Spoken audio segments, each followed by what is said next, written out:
While everyone is talking about how the Heat made Nikola Jokic a scorer, there's something else Erik Spoelstra is doing that is quite simply the key to the series. Of course, we all know about their zone and how they rely on three-point shooting, but there's something much deeper going on that we need to explore, and it centers around Bam Adebayo. He is the X factor with a capital X, since he's got his hands completely full trying to guard the much bigger Nikola Jokic, while also remaining effective on the offensive side of the ball. And that's where Rocky Balboa comes in. Switching out of southpaw anyway, will you? No tricks, I ain't switching. Yeah, but you're fading out again. Why don't you I don't need no tricks. All right. I ain't switching. All right, you got a plan. You got to switch it. You see, Spoelstra begins the game with Bam getting touches primarily in the low post, despite his apparent scoring struggles with his back to the basket. But this is just misdirection, and they're willing to sacrifice a scoring deficit in the first half only to completely switch their attack after halftime. If the low post is Bam fighting right-handed, then the high post on top of the key area is when he switches to southpaw and turns the fight completely around. Look at the difference in touches for Bam from the first half to the second half in last night's game. It is clear Spoelstra wants to give the Nuggets a false sense of security early, then save the best of their offense for the last 24 minutes.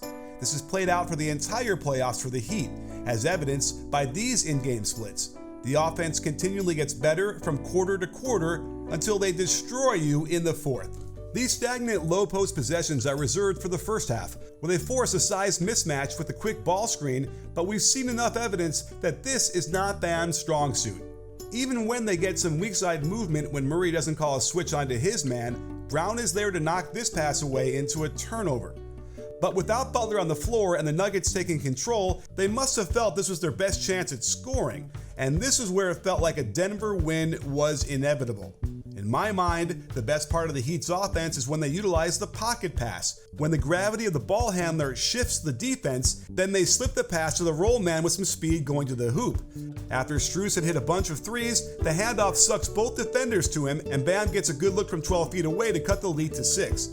He doesn't even need to catch the pass on his roll to suck Jeff Green all the way to the midline, which directly leads to the one more pass, and Kevin Love generating a wide open three-pointer that kept the Nuggets from blowing them out completely. But the Heat didn't get much of these actions at all in the first half, as Spoelstra patiently waited till the third quarter to switch tactics completely. Suddenly, Bam was on the perimeter getting lots of touches that forced Jokic out of the key. This quick pocket pass kills the defense every time, as Bam is too quick for Jokic to recover, and I wasn't even thrilled with the cut here that brought Gordon to the help, but gorgeous lefty finish anyway. It took a while for the perimeter Bam to take effect, but you can see how much focus the defense puts on the action to the right side, leaving Love wide open for three, but they can't take advantage of it just yet. There's something magical about getting touches for Bam out near the elbow. This split action killed the Nuggets several times, with Bam rolling to the hoop and keeping the help from rotating to stop the Robinson layup. Here's that same play, and they flow into a handoff out top. Before they can even take advantage with Jokic coming so high, KCP commits one of his 3 terrible fouls of shooters that wound up costing them dearly in the three-point game. It was like the Heat were a completely different team in the fourth quarter, as they fully unleashed Bam high post touches. This horn set gets them running a two-man game with an empty right side. There's the pocket pass from Lowry and another free throw line jumper he nails over Porter Jr.'s ineffectual contest. The Heat run their split cuts from all over the floor with Bam as the fulcrum, and while the Nuggets perfectly defend this action, it flows right into a handoff for sharpshooter Duncan Robinson.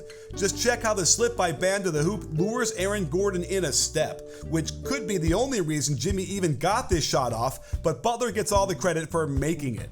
I really couldn't believe that the Heat would be willing to sacrifice their best offense until the second halves. But just check their splits throughout the whole playoffs. It's what they do. And the thing you need to do if you want great tickets to any concert, sporting event, or the theater is to download SeatGeek, the best app to find tickets to any sporting event, concert, or the theater. With just a few taps, SeatGeek will scour the internet for the best deals out there, giving them a grade so you know what kind of value you're getting. They're rated #1 on Trustpilot amongst all major ticketers, so you can feel secure that your tickets are legit. Best of all, you can save $20 off your first purchase by using my code BBALL. So head over to SeatGeek now and you can enjoy all your favorite NBA teams live and in person, where you'd see how merciless the Heat were in running the ball through Bam out top down the stretch. Jimmy might have been open, but there wasn't much of a lane for the pass, so they flow back to the right side with the Lowry-Bam pick and roll to the middle of the floor. Gordon rotates into full help to stop the pocket pass, opening up a long closeout for Jimmy to attack, and he gets the and one directly because of Bam's roll. Give credit to the Denver defense for really tightening up and being physical with the split actions, so that forces Miami to continue flowing into another Lowry-Bam middle pick and roll. Worried about Lowry's three-point shot, Jokic steps up, but instead of trying to recover, he reaches in on the pocket pass. No way he's getting that, and Porter Jr. struggled on his rotations all game long as Bam smashes for a double-digit lead.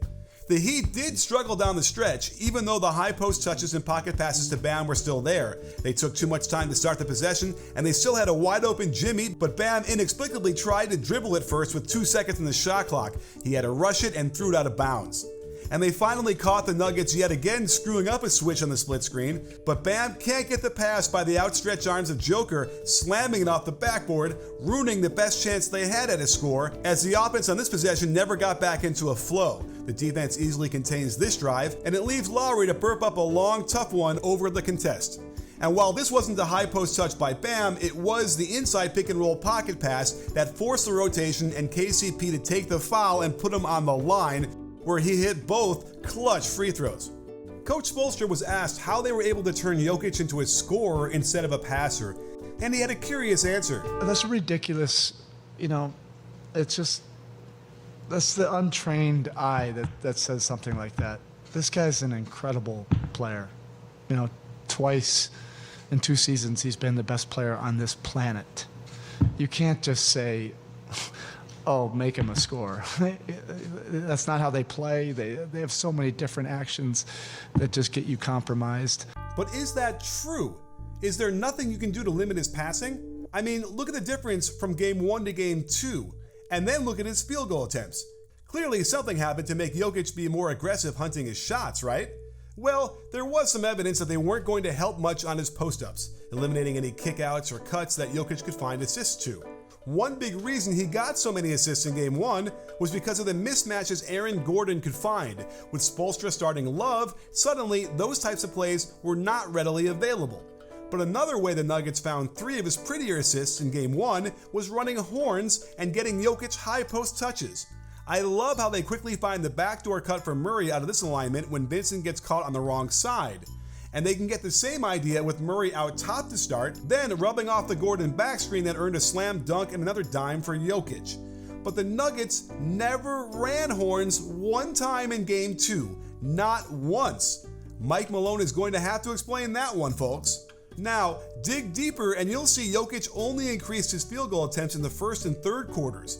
And why would that be, you might ask? Well, it just so happens to coincide with the minutes that Spoelstra put Cody Zeller on the floor. It's pretty easy to see right away why Jokic would want to feast on him, and I suspect they went through the game 1 footage and saw that Jokic only took 2 shots on him and wanted to change that big time. So he simply went to work with a ferocity we don't normally see from him. By tripling the number of shots against Zeller and only missing 1 of them, it put Spoelstra in a bind since Zeller's minutes were disaster last night on both ends of the floor, and I don't think he can afford to have him out there at all the way this is going. The Heat now have home court advantage, but let's not ignore that the Nuggets have been able to build almost blowout leads in both games, and it's unlikely they'll continue to lose those leads like they have.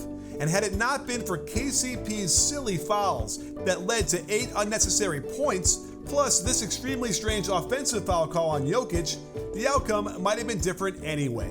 But this is what it looks like when one coach pulls the right strings, keeps his opponents guessing, and is willing to sacrifice the first half in order to change tactics and roar back in the second.